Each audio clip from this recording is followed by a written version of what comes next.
दीपिका पादुकोण की एक video social media पर तेजी से वायरल है, जिसमें वो परीक्षा पे चर्चा कर रही हैं और छात्रों को अपने एक्सपीरियंस के बारे में बता रही हैं। 10 फरवरी को ही प्रधानमंत्री नरेंद्र मोदी छात्रों के साथ स्मार्ट न्यूट्रिशन, परीक्षा के दबाव से निपटने और लीडरशिप के मूल मंत्रों पर अपने विचार शेयर करते हुए नजर आए थे। अब इसके दूसरे ही एपिसोड में बॉलीवुड एक्ट्रेस दीपिका पादुकोण नजर आई हैं, तो वायरल है उनसे जुड़ी कई बातें। इनमें से एक किस्सा खुद दीपिका ने अपने एक इंटरव्यू में बताया था, जिसमें वो प्यार में मिले धोखे की वजह से डिप्रेशन में गई और एक दिन हालत इतनी बुरी हो गई कि वो बेहोश होकर ही गिर गई। इसके अलावा दीपिका की इस परीक्षा पे चर्चा से वायरल है साल 2020 का वो किस्सा, जिसमें वो जवाहरलाल नेहरू यूनिवर्सिटी में हुई हिंसा के बाद छात्रों को सपोर्ट करने पहुंच गई थी। बात तब भी छात्रों से जुड़ी हुई थी और बात अब भी छात्रों से जुड़ी हुई है। फर्क सिर्फ इतना है कि तब उनका ये कदम मोदी सरकार के खिलाफ माना गया था, लेकिन इस बार ये उनके पक्ष में जा रहा है। क्या है दीपिका पादुकोण के प्यार की वो कहानी जिसमें उनको मिला डिप्रेशन? क्या थी वो कहानी जब वो रोने के लिए कोना ढूंढती थी और कैसे उन्होंने क्लीवेज विवाद पर लिया था क्लियर स्टैंड? सब बताएंगे चर्चित चेहरा के आज के इस खास एपिसोड में। नमस्कार, मैं हूं कीर्ति और आप देख रहे हैं न्यूज तक पर चर्चित चेहरा। दीपिका पादुकोण परीक्षा पे चर्चा में खुलकर और भावनात्मक रूप से अपनी डिप्रेशन से जूझने की कहानी बताकर वायरल हो गई हैं। अपने एक्सपीरियंस बताया दीपिका पादुकोण ने और बताया कि ये चीज किसी को बताने में हिचकना नहीं चाहिए। दीपिका अपने स्कूल के दिनों को याद करते हुए बताती है कि मैं कई चीजों में इन्वॉल्व थी, स्कूल, स्पोर्ट्स और फिर मॉडलिंग। 2014 में एक दिन अचानक बेहोश हो गई और कुछ दिनों बाद एहसास हुआ कि मुझे डिप्रेशन था। क्या थी डिप्रेशन के पीछे की वजह बताएंगे, पहले सुनिए दीपिका का ये बयान। स्पोर्ट्स के बाद मॉडलिंग के बाद एक्टिंग, और मैं काम करती गई और एक दिन ऐसे आया 2014 में जब एक दिन मैं बेहोश हो गई और कुछ दिनों के बाद रियलाइज हुआ कि मुझे डिप्रेशन हुआ था। एक डिप्रेशन एक ऐसी चीज है जो हम देख नहीं सकते, एक बहुत ही इनविजिबल चीज है। हो सकता है अभी कि हमारे बीच कुछ लोग हैं जो एंजाइटी फील कर रहे हैं या डिप्रेशन फील कर रहे हैं और हमको पता भी नहीं चलेगा, बिकॉज ऊपर से मैं स्माइल कर रही हूँ, मैं सबके साथ हाय हेलो बोल रही हूँ। और ये आपने किसी से शेयर किया? बहुत टाइम के लिए मैंने किसी के साथ शेयर नहीं किया, क्योंकि मैं अकेली रहती थी तब बॉम्बे में। और फिर मेरी मम्मी आई थी बॉम्बे मुझे मिलने और कुछ हफ्ते वो मेरे साथ रह रही थी। और जिस दिन वो लोग जा रहे थे वापस बैंगलोर, तो मैं रोने लगी। तो उन्होंने कहा क्या हुआ, किसी ने कुछ कहा, कुछ काम पे कुछ हुआ? एंड आई सेड नहीं, I don't know what this is, I am just feeling completely helpless and hopeless and मुझे जीना ही नहीं है अब।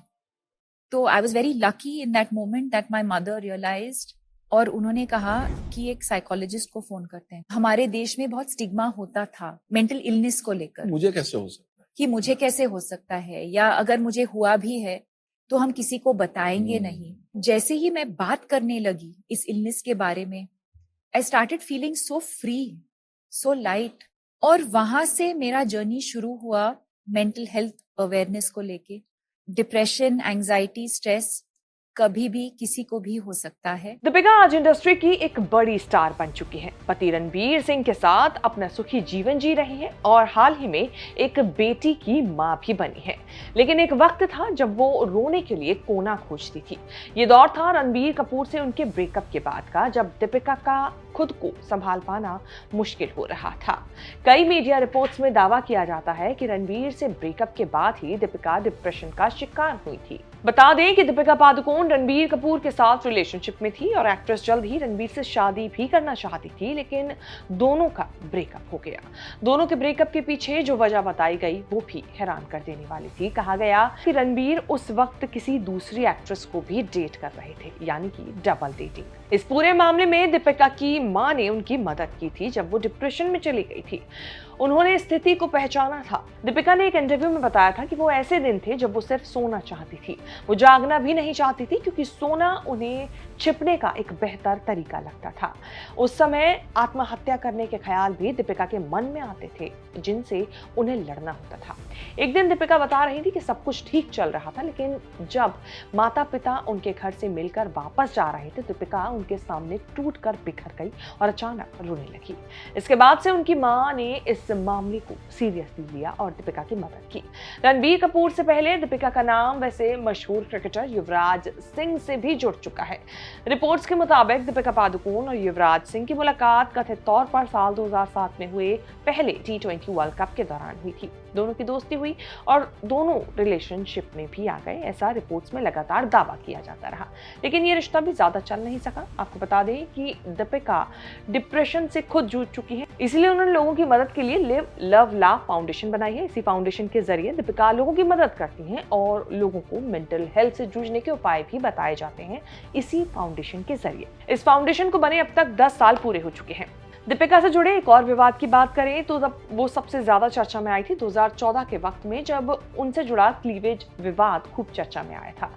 इस विवाद में टाइम्स ऑफ इंडिया ने दीपिका पादुकोण की कुछ तस्वीरों को इस तरीके से पोस्ट किया गया था जिसमें उनका क्लीवेज साफ नजर आ रहा था और हेडलाइन भी जो दी गई थी वो भी आपत्तिजनक थी दीपिका पादुकोण के मुताबिक। इस पर दीपिका का स्टैंड क्लियर करना ही अपनी बात रख देना था। दीपिका ने इस पूरे मामले को खुलकर बोला था।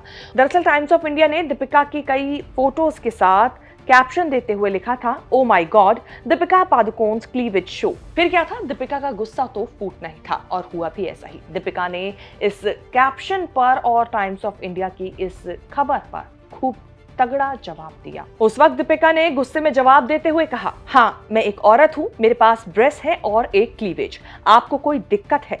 जब ये विवाद हुआ तो दीपिका के इस पोस्ट को करीब हजारों लोगों ने शेयर किया और हैशटैग देते हुए लिखा, I stand with Deepika Padukone. इसके अलावा दीपिका से जुड़ा जेएनयू वाले विवाद की अगर हम बात करें तो उस वक्त साल 2020 में जब जेएनयू में हिंसा हुई थी तो दीपिका की फिल्म रिलीज होने वाली थी छपाक, और उसी फिल्म के प्रमोशन के लिए दीपिका कई जगह जा रही थी। ऐसे में दीपिका जेएनयू पहुंच गई तो छात्रों के साथ स्टैंड लेकर खड़ी हो गई और इसको एक तरीके से नरेंद्र मोदी सरकार के खिलाफ माना गया और कहा गया कि दीपिका ने ये नहीं करना चाहिए था।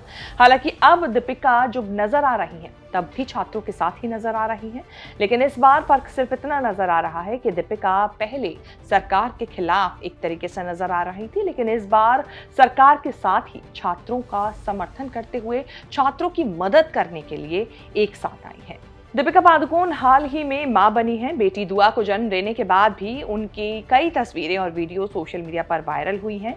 फिलहाल दीपिका अपनी शादीशुदा और खुशहाल जिंदगी में खुश हैं। चर्चित चेहरा में ये कहानी आपको कैसे लगी हमें कमेंट करके जरूर बताएं। इस तरह की खबरें आगे भी देखने के लिए बने रहें न्यूज़ तक के साथ।